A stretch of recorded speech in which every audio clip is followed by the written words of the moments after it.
Eu sou Fátima Lima, mais precisamente Maria de Fátima Lima Santos. Eu tenho 46 anos de idade.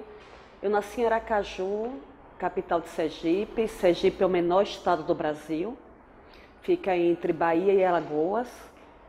Agora em dezembro fará 10 anos que eu moro no Rio, né? Cansada muitas vezes de perguntarem se eu sou baiana. E eu sempre insisto em dizer que eu sou sergipana, que eu sou aracajuana. Eu acho que essas construções, né, de uma multiplicidade que são os nordestes, como eu gosto de dizer, sempre resumido ou na Bahia ou no estereótipo da Paraíba, eu acho que é um enfrentamento que todo corpo, né, nordestino, nordestina passa no contexto sul e sudeste. Então eu nasci em Aracaju e vivi em Aracaju até 36 anos de idade. Eu fiz uma graduação em Ciências Sociais na Universidade Federal de Sergipe. Ali eu já sabia que eu queria ser antropóloga quando eu fiz Ciências Sociais. Meu primeiro trabalho foi sobre as travestis. Tem uma história na minha vida, eu sou filha de um auxiliar de enfermagem. Minha mãe nem muito depois vai fazer o técnico de enfermagem, mas nunca fez um curso superior. E veio também de uma família de mulheres, né? Eu fui criada pela minha avó e pela minha mãe. Minha avó foi uma copeira, né, de um grande hospital, um hospital muito grande que tem em Aracaju, chamado o Hospital Cirurgia. Então fui criada por essas duas mulheres, né, sem privilégio racial e sem privilégio de classe, né, uma família nordestina pobre. E minha avó também era bordadeira, costurava, fazia bordados e com esse bordado, junto com o trabalho da minha mãe, muitas vezes em 2, 3 hospitais, dando plantão como técnica de enfermagem. E no interior, ainda de Sergipe, né, eu sempre digo que se minha mãe tivesse migrado no sonho de que aqui no Rio ou São Paulo as condições de vida poderiam ser melhor, com certeza a gente teria habitado um lugar da periferia, né, um lugar de comunidade hoje no Rio de Janeiro. Minha mãe é aposentada com R$ 1.000 e poucos. Essa é a realidade de... Enfim... Mas eu vivi, né, estudei, fiz essa graduação em Ciências Sociais e fiz um trabalho sobre as travestis, né, porque eu vou falar sobre isso para depois ir conectando como é que o tema racial vai aparecer. Naquele momento eu era muito movida por uma inquietação, né, com os preconceitos, né, com a desigualdade, com as formas de opressões, enfim. Acho que eu comecei colocando aqui que nenhuma história é uma história individual, né, toda história é também uma história coletiva. A gente, quando se conta, conta também sobre a vida, né, e sobre um conjunto de outras pessoas. E no ano 2000, eu passei no mestrado em antropologia na Universidade Federal de Pernambuco, em Recife. Então eu vou para Recife, fico 2 anos em Recife, continuo trabalhando com a temática de gênero e sexualidade. Eu começo a trabalhar muito cedo nas instituições privadas de ensino, em Sergipe, e logo depois, em algumas instituições privadas de ensino também em Alagoas.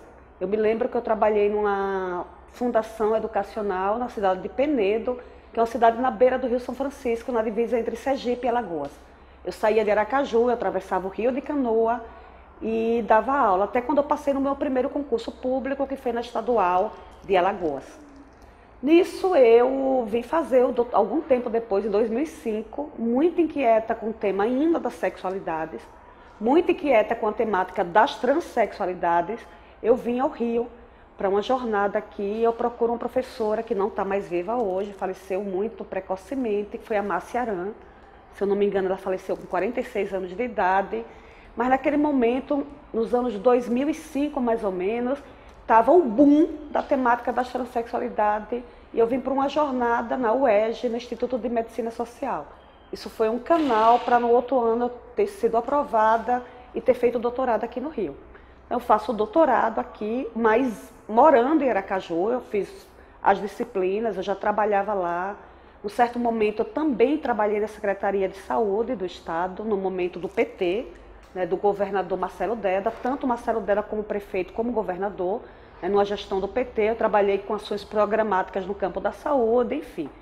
E dava aula e nunca imaginava morar no Rio de Janeiro, isso não passava na minha cabeça. Eu já tinha concluído as disciplinas e tinha uma vida ativista em Aracaju, mais ligada ao ativismo LGBT em Aracaju. Também é importante pontuar isso, né? Tem muitas coisas, eu acho que a lente da interseccionalidade, ela é fundamental para a gente entender várias coisas. Eu também sou uma mulher lésbica, uma mulher sapatão, como eu gosto de dizer, nesse ato de enunciar também a sexualidade, enunciar a racialidade, né, enunciar a territorialidade. Ela é um demarcador muito forte. Eu acho que a política das identidades, elas fazem sentido nisso daí, né, quando elas nos performam forças políticas. Então também tem uma militância LGBT muito forte em Aracaju, né, e outras também. Mas a minha família apaga muito a questão racial. Eu acho que isso também é uma questão que vai aparecer também na minha fala. A gente tem as populações nordestinas, eu vou dizer assim, com a rara exceção da Bahia, mas quando você sobe o Nordeste, você tem uma política muito forte de miscigenação e de embranquecimento da população nordestina. Então, o tema, tanto é que nessa virada de racialidade, ou essa virada do evento racial, como eu tenho acompanhado nesses últimos anos, o tema também da virada racial nesses lugares tem sido muito forte. Então, uma juventude, eu acompanho isso em Sergipe, em Aracaju, Alagoas, eu vou colocar aqui, Maranhão, teve agora recentemente, por exemplo, no Piauí, né, e no Parnaíba. Então esse debate ele tem ganhado uma força muito grande, essas populações apagam.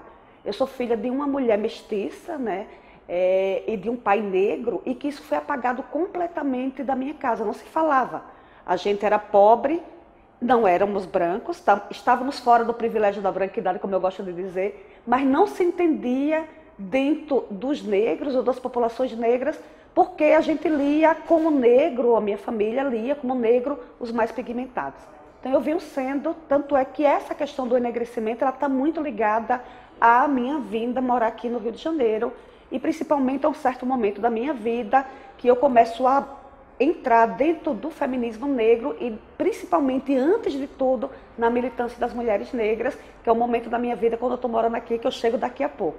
Mas eu acho importante colocar isso, né? Mesmo tomada, eu acho uma coisa importante, a gente está no momento da presença não só da Angela Davis aqui, mas da própria Patrícia Hill Collins, mas tem algo na fala da Angela nesses dias aí, que talvez se repita aqui no Rio, é que ela coloca como a luta racial ela é inseparável da luta LGBT.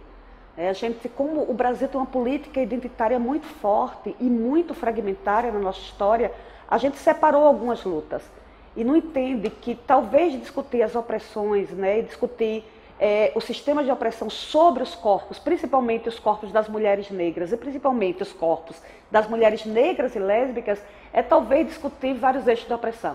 Eu acho que é um momento muito interessante, né, para a gente pensar como essas lutas, que não são iguais, né, não em nenhum momento eu estou dizendo que elas são iguais, elas são lutas diferentes, elas são lutas que congregam especificidades, mas elas têm uma agenda que não é uma agenda comum, também não gosto da palavra comum, mas uma agenda em comum, né, que é a agenda, eu tenho preferido muito mais a palavra em comum do que a palavra comum.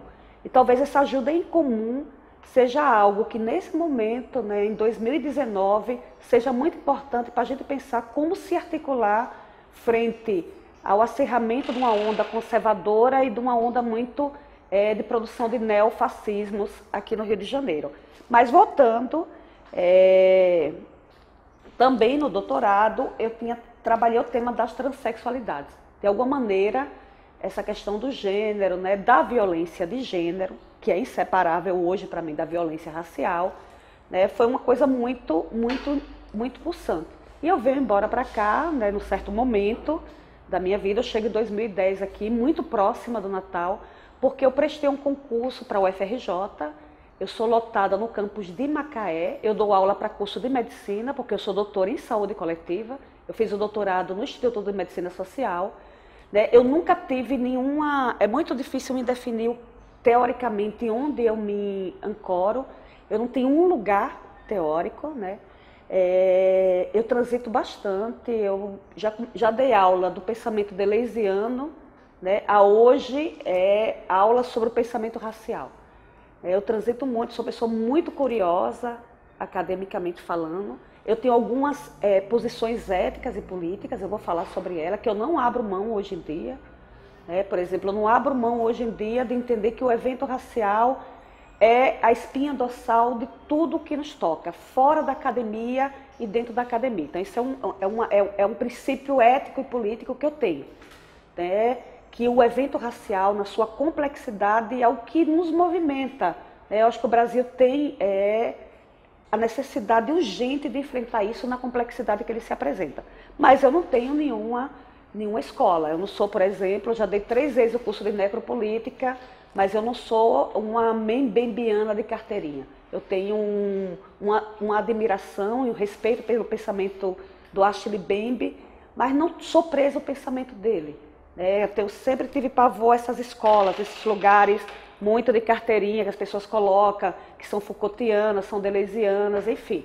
Como também transito por várias intelectuais negras, reconhecendo também a força do pensamento delas todas. Mas voltando, quando eu chego no Rio, eu fico um tempo eu faço parte de um grupo ligado muito mais ao campo da saúde, coordenado pelo professor Emerson Merri, até que um dia eu invento um curso de pós-graduação, se eu não me engano, há 3 anos atrás, mais ou menos, que se chamava Feminismo Negro Interseccional. Eu dei esse curso junto com a Vanessa Berner, que é professora da Faculdade Nacional de Direito. A gente abre esse curso, ele funcionou ali na Faculdade Nacional de Direito, ali do lado da Praça da República. A primeira turma desse curso foi uma turma impressionante. Esse curso tinha mais de 30 pessoas, em sua maioria mulheres, com a presença de alguns homens, com a presença de alguns homens e gays, mas com presença hegemônica de mulheres brancas ou não negras, eu vou chamar assim, mas uma presença hoje comparada aos cursos que eu dou, os cursos que eu tenho dado hoje no Cefet, que é um programa que eu faço parte, que é o Programa de Pós-Graduação em Relações Étnico-Raciais. Eu tenho turma que tem 30 estudantes negros. Naquele momento, nesse primeiro curso, havia uma hegemonia de estudantes brancos, mas havia mais ou menos 5, 6 mulheres negras, que eu não sei de onde elas vinham naquele momento. Hoje eu sei muito bem de onde elas vinham inclusive desse programa que eu não fazia parte ainda, lá no Cefet. Essas mulheres negras, essas estudantes negras, elas criaram um tensionamento, no sentido muito, nem positivo nem negativo, mas elas criaram uma linha de força que eu percebi imediatamente nas primeiras aulas. Foi ali, nesse curso de feminismo negro, que eu entendi que a raça era um portal, que você atravessa ou você não atravessa. Foi ali que eu entendi que a raça, ou a questão racial, ou o evento racial, como eu gosto de chamar, na sua complexidade, era o lugar no qual o debate feminista e interseccional precisava ser tomado. Claro que isso não é uma coisa que acontece de uma forma muito consensual, traz tensões, mas eu me agarrei a isso, como se fosse, e realmente eu atravessei um portal.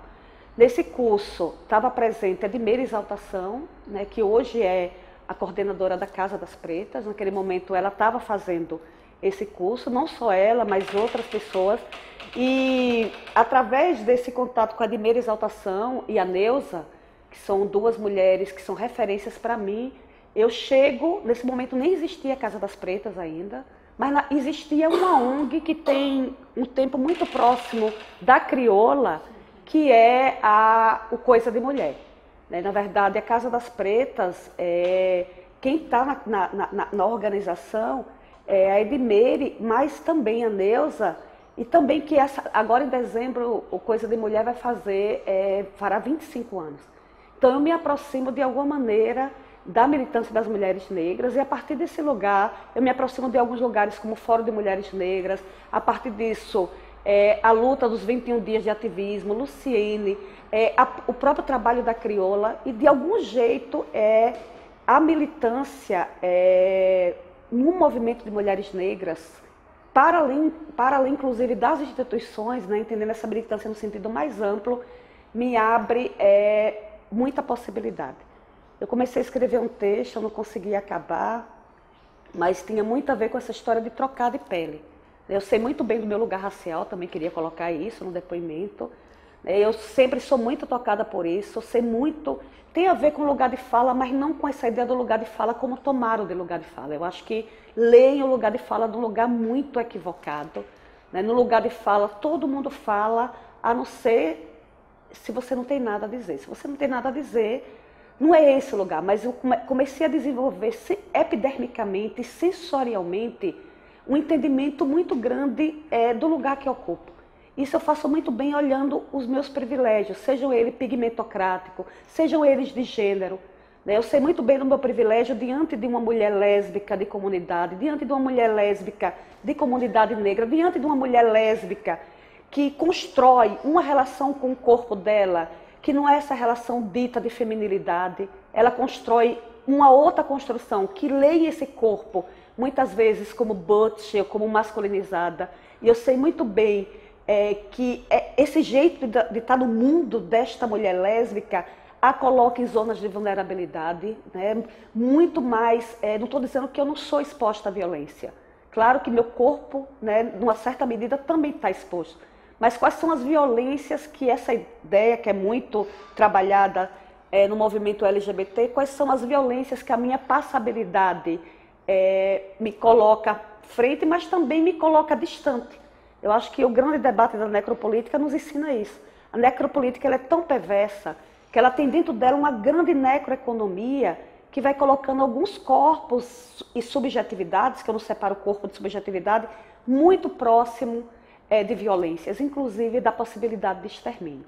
Eu acho que eu tenho aprendido muito isso, tenho aprendido isso não apenas na militância, tenho aprendido isso não apenas com as mais velhas, tenho aprendido isso não apenas com a escuta, com o reconhecimento, com um processo muito de aprendizado e de saber me colocar muito bem do meu lugar e onde é que eu posso produzir alianças e encontrar, mais uma vez, eu volto, o tema do em comum.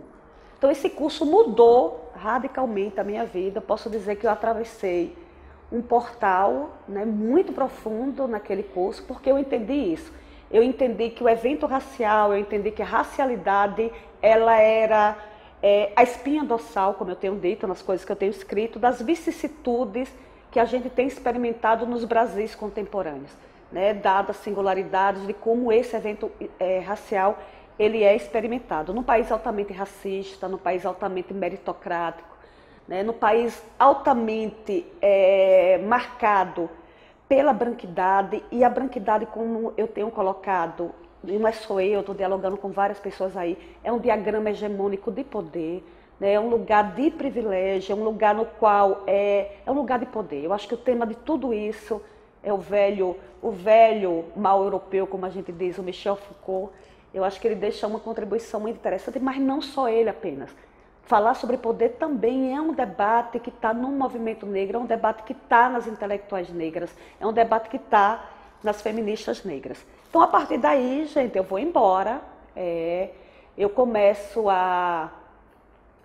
Esse curso me leva ao Cefet, o Cefet tem um programa chamado Programa de Pós-Graduação em Relações Étnico-Raciais.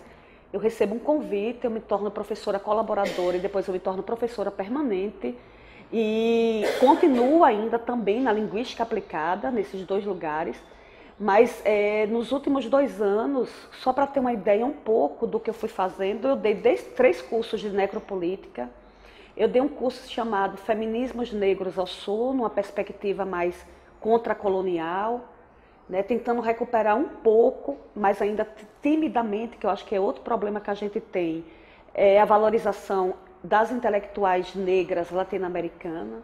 Eu acho que o Brasil tem problemas seríssimos, é um país continental, é um país que se vê mesmo numa dimensão muito imperialista. A gente se apaga da América Latina, de uma forma muito ruim, se afasta.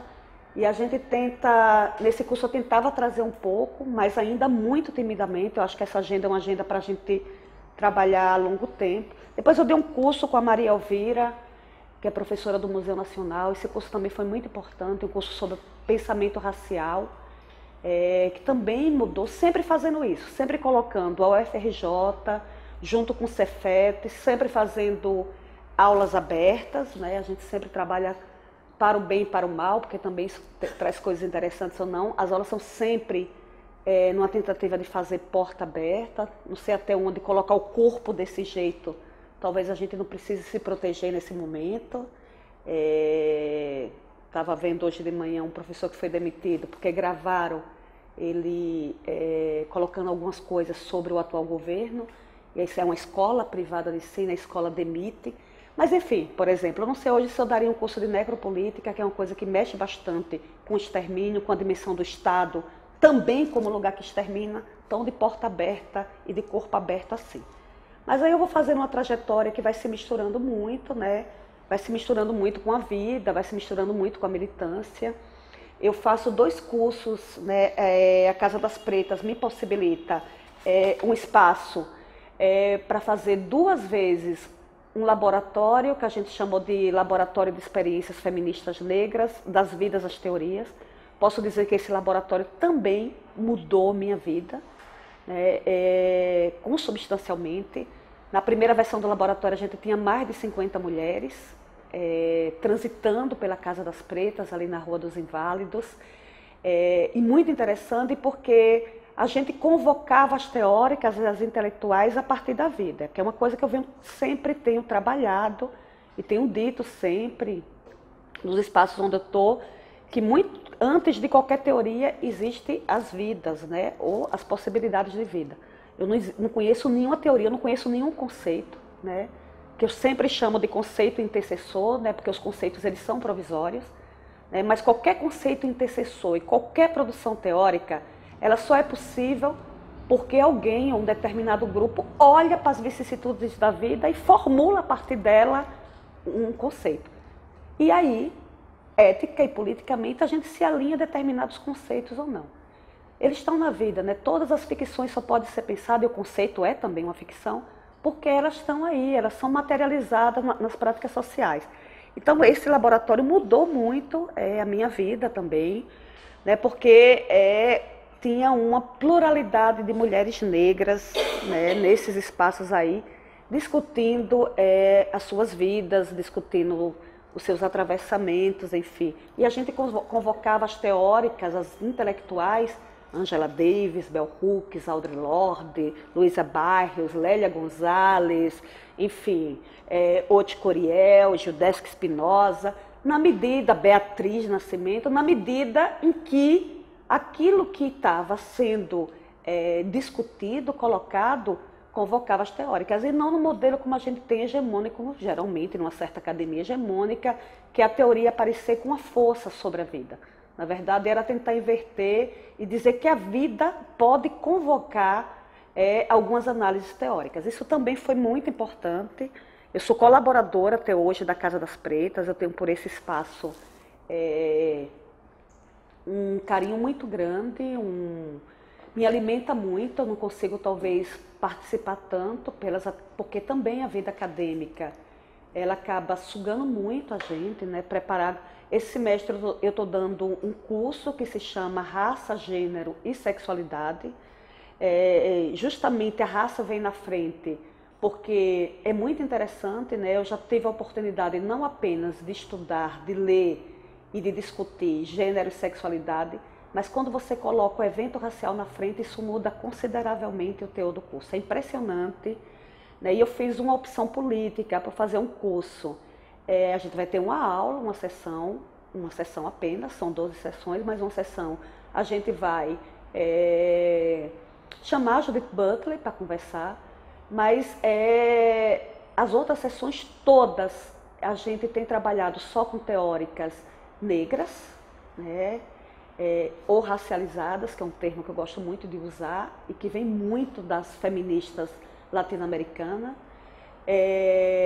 A gente tem trabalhado, seja essas mulheres negras brasileiras, latino-americanas ou estadunidenses, a gente tem trabalhado as africanas, inclusive trazendo também a perspectiva mulherista, ou como ela tem sido retomada, porque isso também tem pipocado, né, na cena brasileira, esse debate se o gênero é ou não é colonial, e onde é que o gênero nos importa, e importa para para a comunidade negra ou para as comunidades negras, e também trabalhando com as intelectuais travestis e transexuais.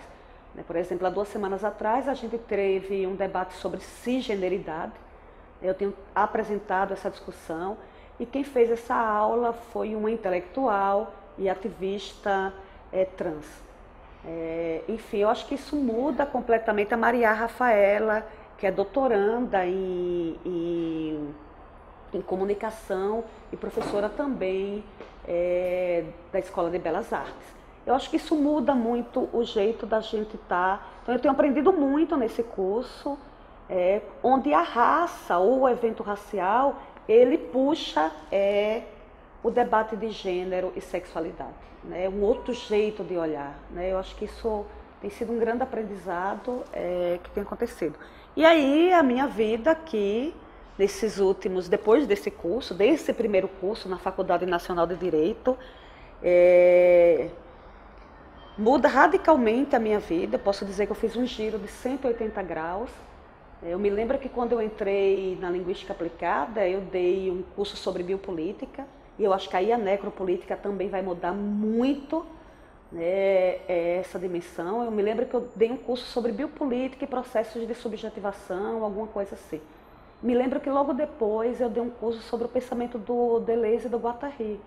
E hoje eu me vejo da terceira vez dando curso, por exemplo, de necropolítica, que é um curso que avança muito para além da noção de biopolítica, por exemplo, né? Trazendo essa noção forjada por um intelectual negro, né, africano, não contra a biopolítica, mas mostrando a insuficiência dela enquanto categoria analítica, para a gente entender os diagramas de poder, por exemplo, em lugares marcados pela colonialidade, como é, por exemplo, o caso do Brasil. Outra questão que eu gosto muito também de ressaltar, então eu me divido muito nisso, né, eu posso dizer que não sou acadêmica, mas numa crítica muito grande à academia. Eu acho que esse segundo capítulo do livro da Grada Quilomba, que foi traduzido agora, Plantações de Memória, Memórias da Plantação, mas é também uma plantação de memórias.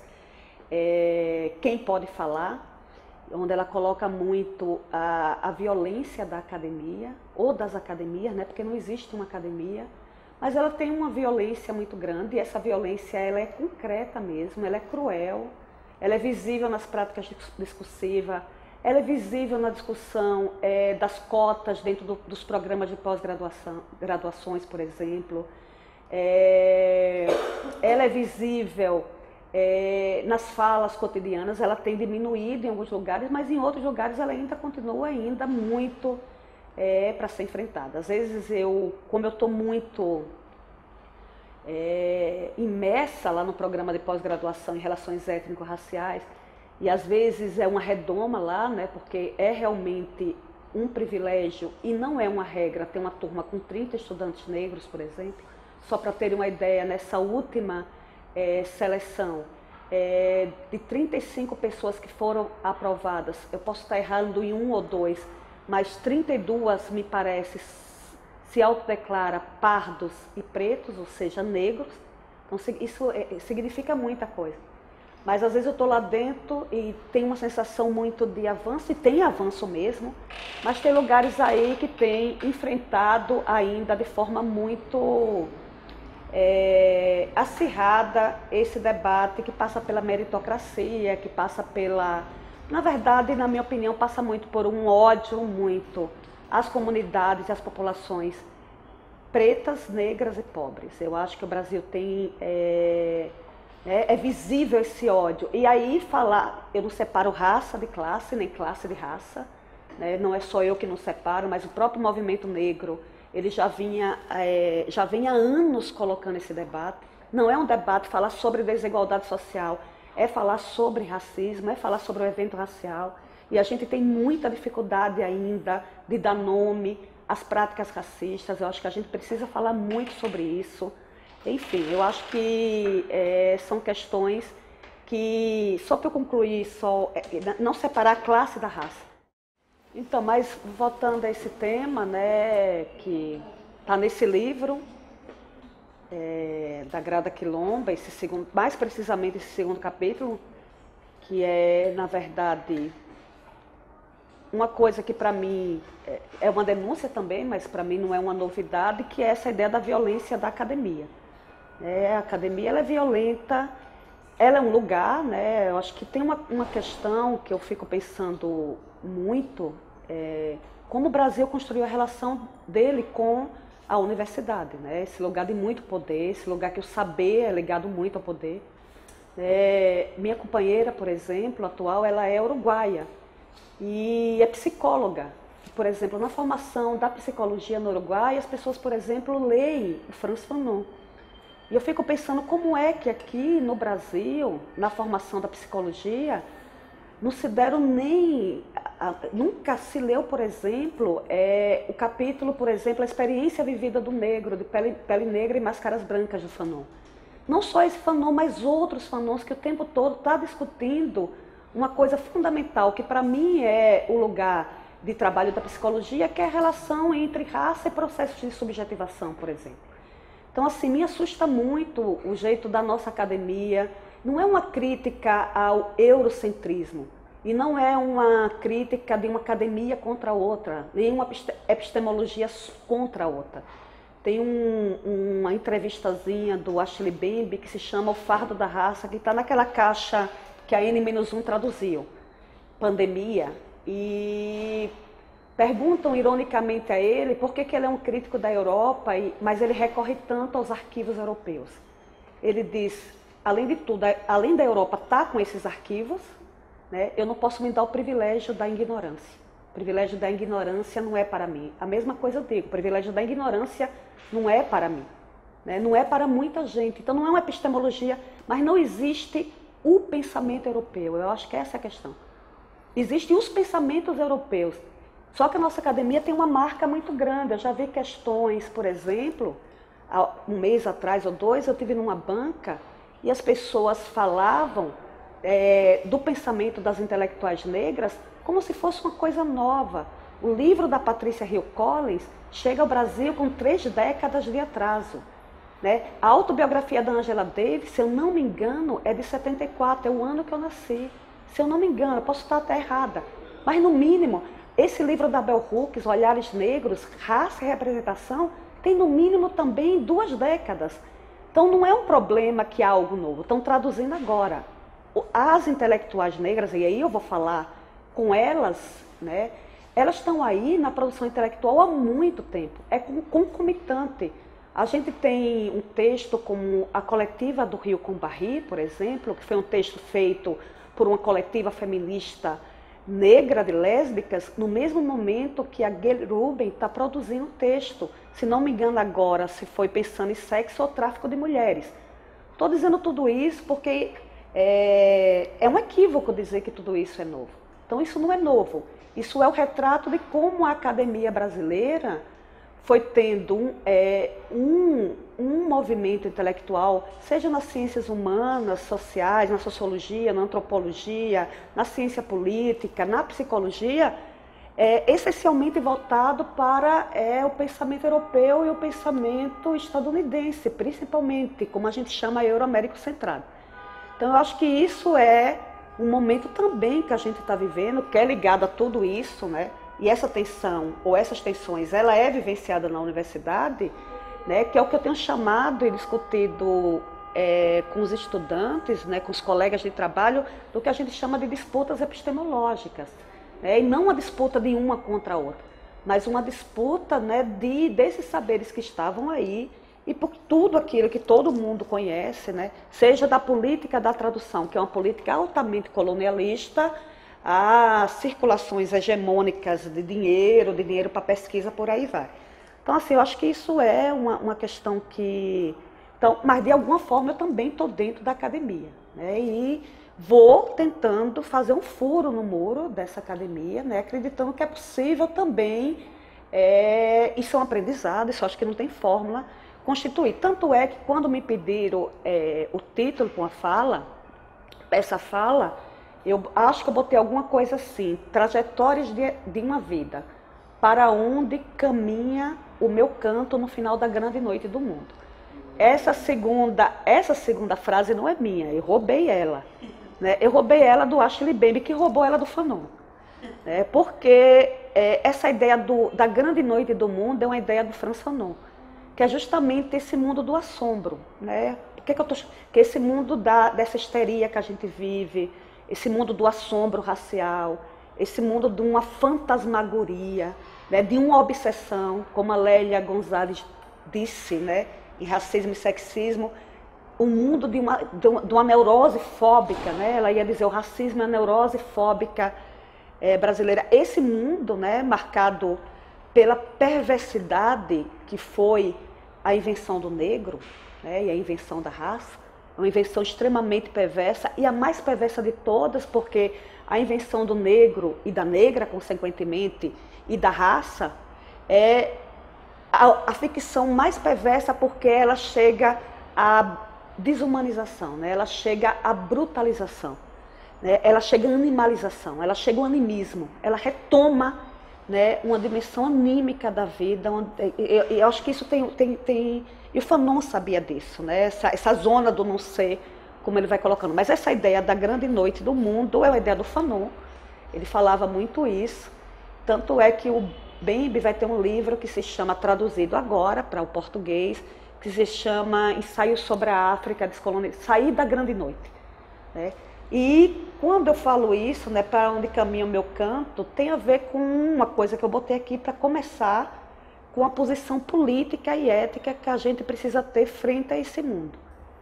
Porque para além disso daqui, né, para além da gente levantar daqui, o que é que eu quero com a academia, o que é que eu quero com a produção do conhecimento, o que é que eu quero como meu lugar de professora, o que é que eu quero como meu lugar de mulher, o que é que eu quero como meu lugar de mulher negra e lésbica, o que é que eu quero como meu lugar de nordestina, né? Onde é que eu me alinho mesmo na luta política? Eu acho que isso é uma grande questão, né? A gente precisa perguntar para onde caminha o nosso canto, né? Nosso canto caminha para onde no final dessa grande noite, que não tem fim, que eu sei que eu vou embora desse plano, né? A noite é longa, o final dessa noite ele ainda é muito longo, porque essa ficção racial e tudo aquilo que ela anima, né? De ruim, né? De perverso, né? De fantasmagórico, né? É muito profundo. Eu me tomo muito por isso, seria impossível eu separar minha vida dessas questões aí. Tem que ver mais agora que eu vou falar. Sobre o curso de necropolítica, bom, isso é uma dimensão, essa da universidade, né? Outra coisa que eu tenho, voltando a essa questão dos conceitos, essa ideia do conceito intercessor, ela não é minha, ela é a ideia do Deleuze, do Gilles Deleuze, do conceito intercessor, mas eu tomei ela para mim e dou um certo sentido, que o conceito ele é forte quando ele pode escurecer algumas questões, né? E quando as discussões ajudam a gente, ele não pode ser um instrumento metafísico, uma coisa, por exemplo, vou dar um exemplo concreto. Eu vi rapidinho, esses dias tem sido muito intenso, mas eu vi rapidinho alguém colocar na internet que nesse seminário, A Democracia em Colapso, um dos conceitos mais ditos foi o conceito de necropolítica, por exemplo. Sem fazer nenhuma referência, não é nem a Gênese, porque nem sei se a Gênese se localiza somente no Ashley Bembe, mas com certeza esse ensaio escrito em 2003, porque olha só, o Bembe escreve em 2003, somente agora, o ano passado também, que eu acho que a N-1 traduziram, na verdade, um ensaio de uma grande complexidade, e depois ele vai retomar. Mas o que eu estou dizendo? Ninguém cita, ninguém faz a referência que essa ideia nasce, é o mesmo debate da interseccionalidade. A interseccionalidade é um debate que emerge para além do conceito interseccional da Crenshaw, e e é um conceito que emerge no pensamento intelectual de mulheres negras. É a mesma ideia de escrevivência de Conceição Evaristo, quando ela foge dentro da máquina literária, né? E tudo bem, quando alguém foge a um conceito dentro de uma máquina, seja ela literária e conceitual, o conceito está aí. Mas a gente precisa ter um mínimo de honestidade com os conceitos, um mínimo de cuidado com alguns conceitos intercessores. E eu acho muito descuidado, muitas vezes, por exemplo, isso, com a ideia de escrevivência da Conceição Evaristo, por exemplo, dentro de uma máquina literária, a própria ideia de interseccionalidade, né, que a própria Patrícia Hill Collins vem chamando a atenção, né, não perder, porque a gênese, né, na verdade, a interseccionalidade virou muito mais um modismo, né, que aponta muito mais para uma soma das diferenças do que necessariamente fazer aquilo que é a força dela, fazer aparecer aquilo que não é visível e dizível, por exemplo. É essa a força da interseccionalidade. A mesma coisa é, por exemplo, a necropolítica. A gente não perder de vista que é forjada a partir de um intelectual que é africano, né, e que tem uma virada no olhar super interessante, né, que não vai contra a biopolítica, mas vai dizer da insuficiência dessa ideia para a gente entender a complexidade. Ou vai nos dizer uma coisa muito profunda: matar e exterminar, e a exceção sempre foi possível nos lugares marcados pela colonialidade, como é o caso, por exemplo, do Brasil e da América Latina. Eu acho que isso é uma virada. Enquanto a gente não olhar isso precisa ser dito, porque senão... E onde também a própria ideia de democracia só foi possível se constituir, ou só se constitui no Brasil, porque ela se alimenta da desigualdade racial. Então, se não conseguiu, no Democracia em Colapso, chegar numa ideia de democracia, que ela só é possível, né? É impossível discutir democracia sem discutir a justiça racial e a reparação. Impossível, impossível, né? Impossível num lugar como esse. Então, eu acho que a gente precisa... O que você chama de reparação? Vou chegar na... Tá, Que é importante. tá bom.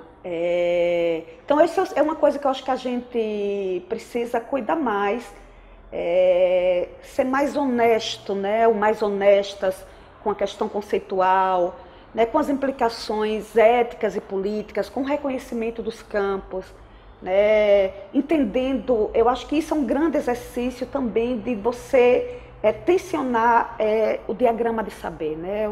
O diagrama de força dos saberes. Voltando ainda, né, para poder falar do que eu estou chamando, na verdade não é o que eu estou chamando de reparação, né, mas o que os pensadores que eu tenho lido e pensadoras também, né, têm trabalhado. Eu gosto muito de uma pensadora que está inclusive aqui no Rio, na verdade ela é do Rio, mas ela está há muito tempo fora do Brasil, que é a Denise Ferreira da Silva. A Denise está inclusive esses dias aqui, e a Denise tem trazido muito a questão da complexidade racial, tenho trabalhado um pouco com o pensamento dela, né, com a ideia muito do evento racial, e de um evento racial que não se separa do debate da branquidade, por exemplo. É impossível separar o debate do evento racial do debate da branquidade. E aí a Denise trabalha um livro que é muito interessante, que é da Octavia Butler, que é uma ficcionista norte-americana, que também agora aparece traduzida no Brasil, e um dos livros é o Kydrand. E o que é a história desse livro? A história desse livro é a história da Dana, né, que é uma mulher negra, que volta no tempo. Tudo isso para poder chegar na reparação. A Dana volta no tempo, e quando ela volta no tempo, ela chega na fazenda onde seus pais eram escravizados. E ela ainda é uma criança. E toda vez que ela volta para salvar uma criança que é o filho dos senhores dos seus pais, que é o Rufus.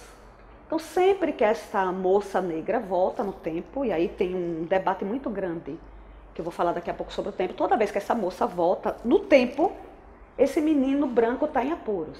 Né? A primeira cena ele está se afogando no rio, na segunda cena ele está tocando fogo numa cortina, e essa mulher negra sempre está salvando esta criança branca. Então, alguma coisa ata tanto o Rufus a Dana, quanto ela a ele. Para a gente não entender que isso não é uma separação, uma binaridade, uma oposição, mas tem nenhuma dialética também. Tem uma relação muito mais complexa aí, que envolve contrato social entre brancos e negros. Numa dessas voltas, né, dessas últimas idas, há uma tentativa de violência sexual, de estupro, e a Dana vai contra o Rufus. Ele já adulto, o Rufus já é um homem. E nessa volta dela, ela tem um braço esmagado na parede, ela perde o braço, ela volta sem um braço. Uma leitura que a gente faz da perda desse braço é uma leitura que é muito próxima a uma coisa que o Bembe disse numa entrevista, quando perguntaram a ele o que era a memória dos povos subalternizados. Ele disse que a memória, no final da entrevista, no final da resposta, ele diz alguma coisa mais ou menos assim. Ele diz que a memória dos povos subalternizados é aquela memória que sobreviveu e sobrevive com o que não sobrou ao incêndio. Eu fiquei dias pensando sobre isso, porque se a nossa casa incendeia, a primeira coisa que a gente vai fazer quando voltar para lá é procurar ver se a gente acha alguma coisa que sobrou, ou um documento. Mas tem povos, comunidades e grupos que já nascem nessa falta, já nascem nessa ausência, já nascem nesse braço que não está lá. Nisso, todo esse movimento faz essa grande dívida que se tem a essas comunidades, colocadas em eixos de subalternização, uma dívida impagável. Não tem preço essa dívida, ela não se paga. Então, a política de cotas, que faz parte, né, de uma política maior, que é da reparação, reparar não é só política de cotas, reparar não é só vagas para a entrada de estudantes negros, pobres e racializados dentro da universidade e dentro da pós-graduação. Reparar não é apenas que os concursos públicos coloquem vagas para candidatos e candidatas negros, racializados e pobres. É muito mais do que isso. É isso que envolve a reparação.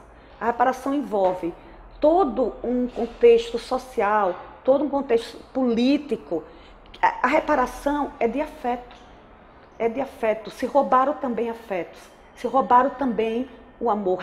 Precisa reparar o amor, precisa reparar o afeto. Não é reparar somente as condições materiais e as condições econômicas. É reparar todo um diagrama de poder, né, toda uma economia racial, vou colocar assim, que foi colocando em relações de extrema assimetria e desigualdade inúmeros grupos populacionais marcados pelo não acesso ao privilégio racial e ao privilégio de classe. Principalmente eu vou colocar esses dois, para não colocar privilégio territorial, privilégio de gênero e por aí vai. Então eu acho isso é para mim, né, o debate da reparação. O Brasil precisa urgente fazer isso, né, por tudo aquilo que a nossa história convoca em 3 séculos de processo escravocrata. A gente precisa urgentemente fortalecer uma agenda de reparação, mesmo entendendo que a dívida ela é impagável. Ela não tem preço, não se paga essa dívida, justamente por isso. Então a história do braço, além de ficar atado, o Rufus, a Dana, né, porque ele tenta segurá-la e o braço é esmagado, ela perde esse braço, nos aponta para isso aí. Então, assim, são questões assim, que me movem muito ultimamente. Eu tenho juntado a esse debate mais do evento racial, muito do que as intelectuais negras têm produzido, né? Seja essas intelectuais negras, as que a gente tem trabalhado, que tem aparecido mais aqui, de uma cena mais estadunidense, a própria Angela Davis, a Patrícia Hill Collins, acho que a gente, Bell Hooks, com 2 livros agora recentemente traduzidos, que é Olhares Negros e Erguer a Voz.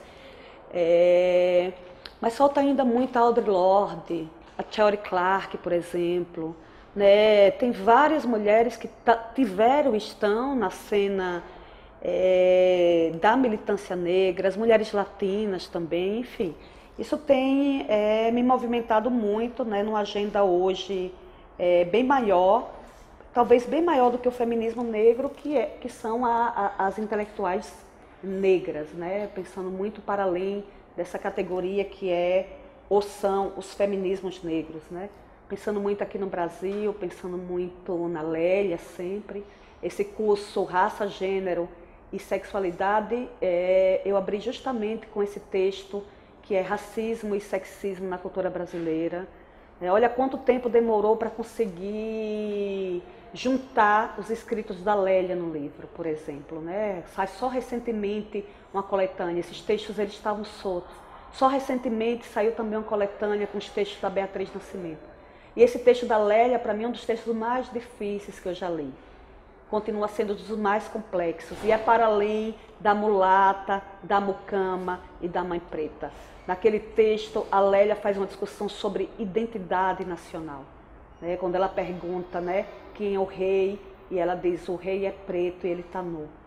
né? Ela está falando justamente, né, de todo um debate que tem a ver com a nossa identidade. Nós abrimos justamente com esse curso, né, e é muito interessante a Angela Davis colocar nesse momento justamente isso, né, que ela meio que quase que ironicamente ela diz: não sei porque vocês recorrem tanto a mim, né? Quando vocês têm uma intelectual como a Lélia Gonzalez e outras aqui, que muito antes, inclusive, dessa palavra interseccional aparecer enquanto categoria analítica, já tinham escrita interseccional.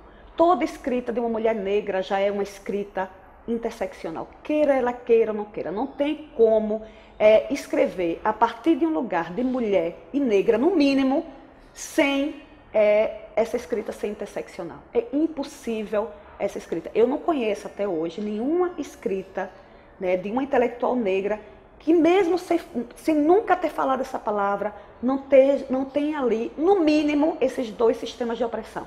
O sistema de opressão racial e o sistema de opressão de gênero, no mínimo.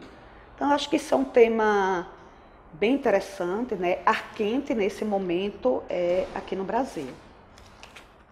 Como as traduções elas estão aparecendo agora, né, no Brasil, o livro da Patrícia, O Pensamento Feminista, da Patrícia Hill Collins, no período de 2, 3 anos, 3 livros da Angela Davis. Agora, recentemente... era? Esse recentemente, o da Bell Hooks. Eu acho que eu comentei... junto com os brasileiros. Também. Juntaram, também, exatamente. Eles também estão, exatamente, o raciocínio é exatamente esse. Mas eu acho que eu falei da coletiva do Rio Combarri. É uma coletiva Combarri. Esse rio se escreve C-O-M-B-A-H-E-E-E.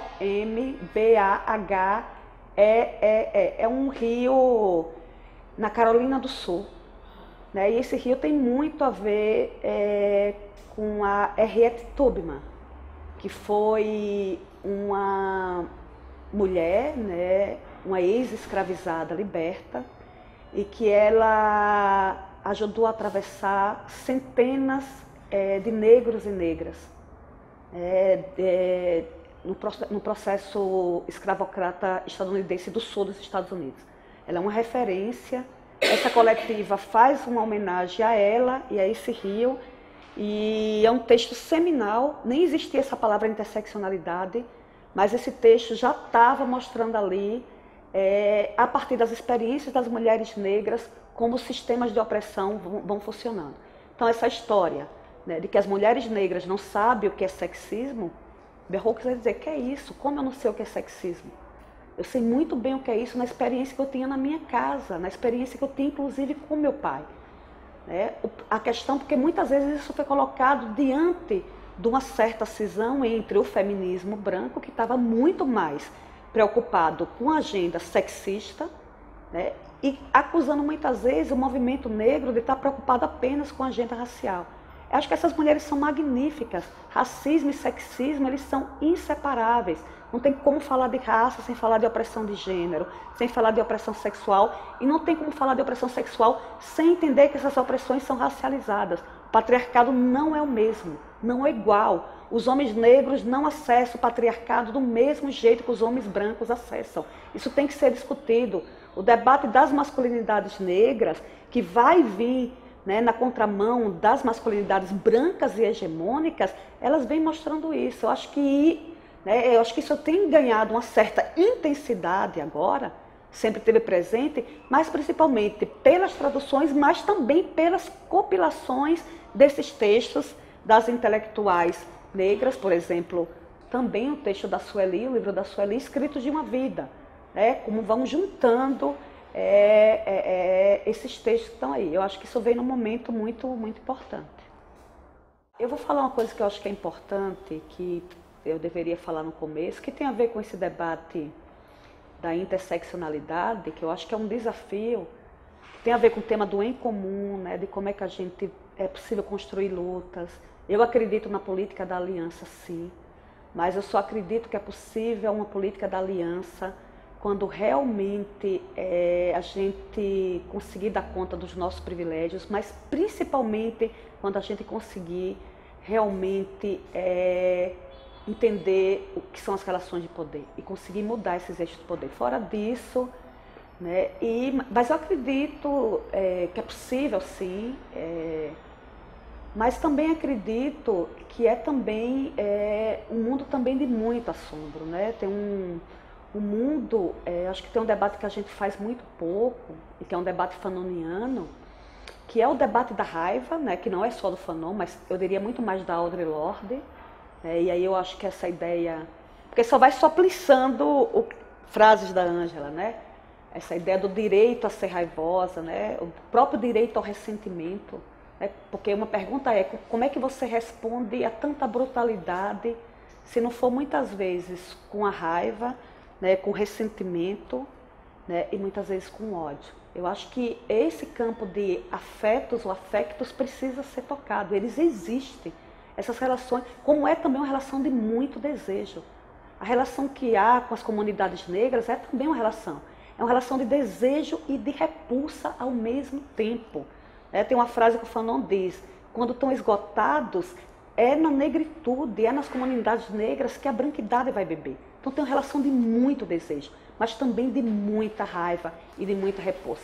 Eu acho que a gente precisa enfrentar isso, porque isso tem a ver, inclusive, em termos psíquicos, como nós fomos nos constituindo enquanto brasileiros e brasileiras nessa relação de desejo, que está ligado muito a uma sexualidade, e por isso uma hipersexualização violenta dos corpos das mulheres e dos homens negros, né, em sentidos diferentes, seja da mulher hipersexualizada, ou seja do homem macho negro viril, né, muito próximo muitas vezes ao que a Ângela vai dizer num capítulo muito interessante, o mito do violador, desse homem violador. Então tudo isso está aí. E eu acho que a Grada Quilomba recupera muito bem isso,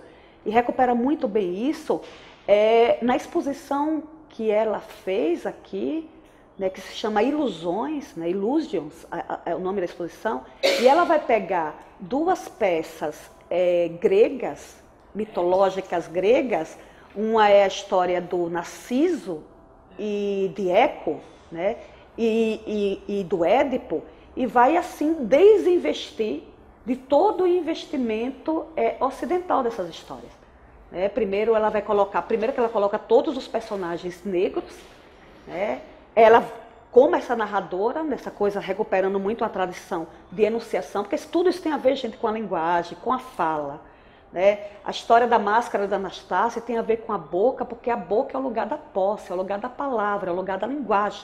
Então ela pega a questão do Narciso e vai mostrar como a sociedade branca ela é narcísica. Ela começa justamente dizendo, eu não tenho nada a dizer de novidade, porque tudo já está aí, tudo já é sabido.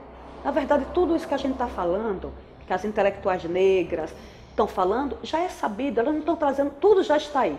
O que acontece é um privilégio de não querer saber, né? O privilégio de não querer se implicar, né? O privilégio de que isso não me interessa. Isso é muito interessante que ela traz, isso está ligado essa dimensão narcísica de só ver a si mesmo como grande espelho. E o consenso da branquidade, que é o Eco, né? Que é a história de Eco, na verdade, que é uma ninfa, né? Que tem podada a voz, ela é castigada, né? Ela tem como castigo, e o castigo é ressoar só as últimas palavras. Todo mundo sabe o que é Eco, quando eu digo casa, asa. Então o Eco vive atrás de Narciso só ressoando, isso é o consenso. E o grande sacolejo que ela dá para mim é quando ela pega o Édipo, e isso ela não está pegando, não é dela, ela está dialogando com o Fanon, principalmente com um capítulo chamado O Negro e a Psicopatologia, quando ela coloca a insuficiência do Édipo dar conta da dimensão subjetiva, psíquica das experiências negras. Porque ela vai colocar os negros, mesmo submetido a essa lei, que é a lei lá do Édipo, né? Você não pode matar o seu pai e não pode ter a sua mãe como mulher, isso é uma interdição cultural, mesmo eles não usufruem dessa lei. E que toda essa violência patriarcal ela na verdade é jogada nas comunidades negras, no que a Grada vai denunciar como um genocídio da população negra. É muito impressionante, o catálogo está disponível agora de graça para baixar no site da Pinacoteca, porque é um enfrentamento, mas é um enfrentamento que está lá também com muita força no Fanon, que é um capítulo chamado O Negro e a Psicopatologia, e aí ela desse lugar também de psicóloga, né, e discutindo de uma certa dimensão psicanalítica, ela faz esse debate. Mas eu estou dizendo tudo isso para... Comecei a falar alguma coisa e acabei indo para aí. Para voltar ao debate da aliança, né, da política de aliança, dessa relação com a branquidade. Mas o que eu queria, na verdade, contar era muito de um lugar meu e que tem a ver com a força da interseccionalidade. E aí eu vou contar um episódio. Tem uma revista aqui no Rio, que é uma revista de mulheres lésbicas, que é a revista Brejeiras. E teve uma revista dessa que foi fazer uma entrevista comigo. E quando elas perguntaram para mim, né, eu não me lembro agora, como eu me via lésbica e negra na cidade do Rio de Janeiro. Aí eu fui pensando, que é mais uma vez voltando àquele tema da interseccionalidade, porque ela deve servir para ver e dizer aquilo que talvez não é tão óbvio, né? Eu fui vendo que o que marca mais a minha subjetividade é o fato de ser nordestina. Então, quando eu sempre... São 10 anos aqui, né, eu tenho o que a gente chama de sotaque, né, que nos localiza nesse lugar, né, esse lugar. Se eu, pela minha passabilidade pigmentocrática, eu moro no bairro de Fátima, no centro do Rio. Né? Se eu chego lá no apartamento para morar e não sobe ninguém no meu apartamento, com certeza, com o passar do tempo, os porteiros talvez possam comentar que eu sou uma solteirona. Se sobe muito homem, uma puta. Se começa a sumir mulher, uma sapatão. Mas é isso que eu estou dizendo. Então, ainda vão desconfiar se sou ou se não sou pela minha passabilidade de gênero. A mesma coisa essa experiência negra. Eu estou contando tudo isso para dizer o que é a força da interseccionalidade. É olhar para esses lugares e entender quando é que essa dimensão política se faz mais forte. Quando é que a dimensão política nordestina minha se faz mais forte. Quando é que a dimensão política negra minha se faz mais forte. Quando é que a dimensão política lésbica se faz mais forte. Quando é que isso está muito junto, interseccionado e demarca um lugar. Eu acho que isso é um grande exercício que o debate da interseccionalidade seja um debate mais conceitual ou mais um exercício de como é que esses eixos de opressão eles atravessam os nossos corpos. Quando a Audre Lorde escreve, né, dizendo que não há hierarquia de opressões, e ela justamente estava falando que não, justamente do lugar dela de negra e de lésbica, e que ela não queria medir onde ela era mais oprimida, se era por ser lésbica ou por ser negra, que eu acho que muita gente lê errado isso, e acha que a luta é igual. Ela não estava dizendo isso, que a luta é igual. Ela estava dizendo que as opressões elas são específicas, mas a gente não precisa colocar. Não dá para dizer se o eixo de opressão meu seria infrutífero ficar dizendo se é mais ser nordestina, é ser lésbica, é ser negra. Depende, era isso que eu queria dizer na revista, depende muito do lugar no qual o eixo de opressão ele é convocado. Eu acho que esse é o grande exercício que a gente precisa fazer. Não ter hierarquia de opressões é disso. E não, ela não estava dizendo, as opressões elas são diferentes, elas são singulares, elas são específicas, elas precisam ser levadas em conta sim. Lesbofobia não é a mesma coisa de homofobia. Na lesbofobia você tem que enfrentar o debate do estupro corretivo. Então não é a mesma coisa, essas violências precisam ser singularizadas. Não para ser medida do que é mais, do que é menos, mas para que a gente possa construir isso tudo, isso tanto que eu tenho chamado de uma agenda em comum, né? Uma agenda de luta, uma agenda onde é possível a gente fazer alianças dentro da comunidade LGBT, dela para fora da comunidade LGBT, porque afinal de contas o cis-hétero patriarcado racista, ele atinge todas nós, né? Todas as mulheres, todos os homens, sejam negros ou sejam não negros, não brancos, racializados, enfim. A gente sabe que o estupro ele é uma arma de guerra, ele é uma arma política, ele é uma arma hegemônica. O estupro marcou a vida das mulheres negras no processo escravocrata. O estupro é arma de guerra hoje nos inúmeros conflitos étnico-raciais. E ele também é, infelizmente, uma prática no ethos, né, no grupo das mulheres lésbicas. Geralmente é feito como forma de corrigir elas, né, no sentido de deixarem de serem lésbicas, por isso que recebe o nome de corretivo ou de curativo. Essa prática não é apenas no Brasil, não é apenas na América Latina. Essa semana mesmo eu vou dar um texto de uma lésbica da África do Sul, onde justamente ela vai mostrando também essas práticas dentro de contextos africanos, né? A gente está discutindo também a questão LGBTI dentro também de África, que é um debate que a gente precisa fazer. Então não é, mas ele acontece e ele acontece muito mais do que o que a gente pode imaginar. E ele é muito silenciado. E acontece muitas vezes por membros da família, irmãos, primos, pai, parentes, amigos, que legitima o ato do estupro como uma forma de corrigir um erro, curar um erro. Ele é chamado também. E passabilidade é muito usado também no debate das performatividades de gênero, principalmente entre as travestis e as transexuais, que quer dizer você se aproximar mais da imagem que a sociedade constrói do que é uma mulher e do que é um homem. Você ter mais ou menos passabilidade. Né? Onde é que alguém olha para você, caso você não diga, né? As chances de falar que você é uma mulher lésbica ou um homem gay, por exemplo, elas são bem menores e onde elas são maiores, né? Na medida em que você está muito mais próxima, e também com as travestis e as transexuais, muito mais próxima dos modelos de feminilidade e dos modelos de masculinidades, né?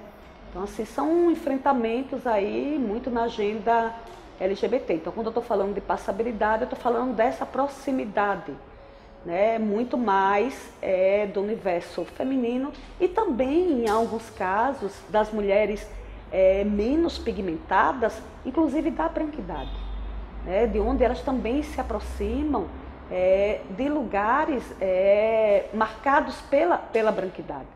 Né? Tem a ver muito com isso também, né? Inclusive daquelas mais pigmentadas, onde essa passabilidade ela quase que vai a zero, né? Pelo estereótipo e pela pigmentocracia, na qual é muito forte ainda aqui entre nós. Todo mundo sabe aqui que raça, como eu tenho dito, raça é uma ficção materializada em corpos e processos de subjetivação. A gente sabe que a raça não se ancora biologicamente. Isso já vem sendo dito pela antropologia, sei lá, há mais de 100 anos. O projeto Genoma conclui isso, etc. e tal. Mas, no entanto, raça continua sendo uma categoria política. Continua sendo uma categoria de organização social, uma categoria de sobrevivência, uma categoria de resistência, de reorganização. Mas ainda uma boa provocação nessa questão da biologia, Paul Gilroy tem um livro chamado Entre Campos, onde ele traz a história da Henrietta Lacks. Henrietta Lacks é uma mulher negra que morre acho que nos anos 50, ela teve um câncer cervical, se eu não me engano. E ela tem as células cancerígenas retiradas para estudo. Ela morre, tem as células cancerígenas retiradas para estudo. Se eu não me engano, tinha 7 filhos. E essa cadeia celular virou uma cadeia muito famosa. E uma cadeia de pesquisa chamada HeLa, H-E-L-A. Isso acaba dando uma polêmica depois nos Estados Unidos, porque tanto a família dela vai reivindicar, o direito ao material celular, que eles não tinham direito de retirar do corpo dela. Nunca foi cogitado quem era esta mulher.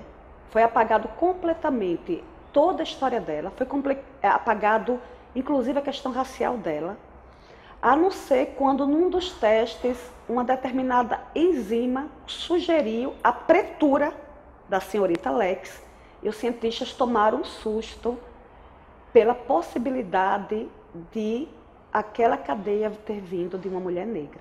Estou dizendo tudo isso para dizer a você como é complexo dizer o que é um marcador racial.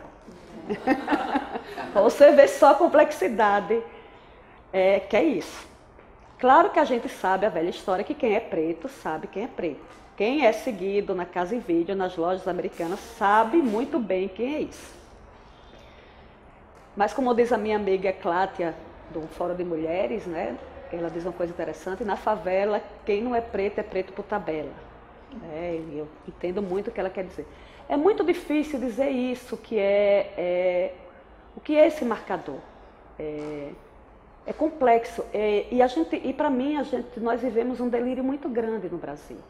Muito grande, racialmente falando, em todos os sentidos. Eu acho que tanto a branquidade vive um grande delírio, né, quando ela vai se tomando também desse lugar da branquidade, como também um debate muito profundo que envolve todo o debate de colorismo que o Brasil tem que enfrentar, né? Inclusive o debate que envolve todo o processo violento do que foi o imperativo da miscigenação, enfim. Então não dá para dizer o que é para mim a questão é muito mais política, né?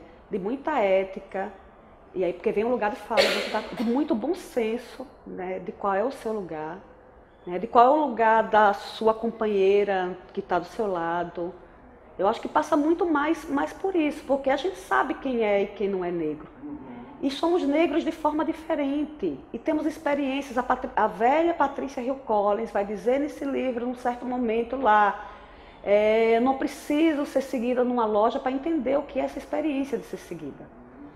Mas eu sei do que é que meu corpo, mais uma vez a velha passabilidade, guarda, que pode até certo ponto me proteger de um assédio mais direto de ser seguida.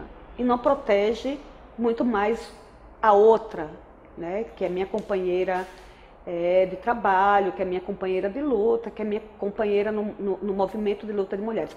Acho que passa muito mais por isso, muito mais por essa compreensão de como esses marcadores eles vão sendo movimentados, e passa muito mais por uma questão ética mesmo e política frente a essa questão, que é a mesma coisa do lugar de fala, né, que é muito usado. Por exemplo, me assusta muito quando alguém diz, um estudante branco ou branca, diz bem assim: eu posso assistir a aula de necropolítica, eu prometo que eu vou ficar calado ou calada. Isso é uma falsa ressonância do que é o lugar de fala, porque essa pessoa está dizendo, aí eu digo: não, você pode vir, mas você vai ser convocado ou convocada a falar sempre. A questão não é não falar, a questão é o privilégio de achar sempre que sei tudo sobre todas as coisas. Eu acho que é aí onde começa o problema do debate do lugar de fala.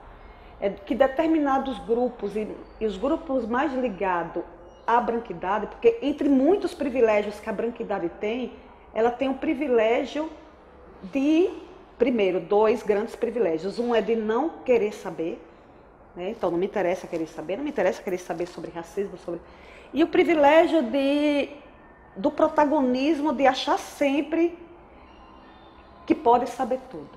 Eu acho que é essa a questão. Então todo mundo fala no lugar de fala. Estamos todas aqui para discutir, para levantar a mão. Mas a hora de levantar a mão e o que vai dizer, eu acho que é onde faz a diferença no diagrama de poder do lugar de fala. E não essa história de que só negro fala de negro, só negra fala de negro, só branca fala de branco. Isso não tem um equívoco nisso. Só vou para a aula de necropolítica, vou ficar lá ouvindo tudo, vou para a aula sobre pensamento racial, vou ficar lá só ouvindo, não vou falar porque eu sou uma pessoa branca. É o contrário.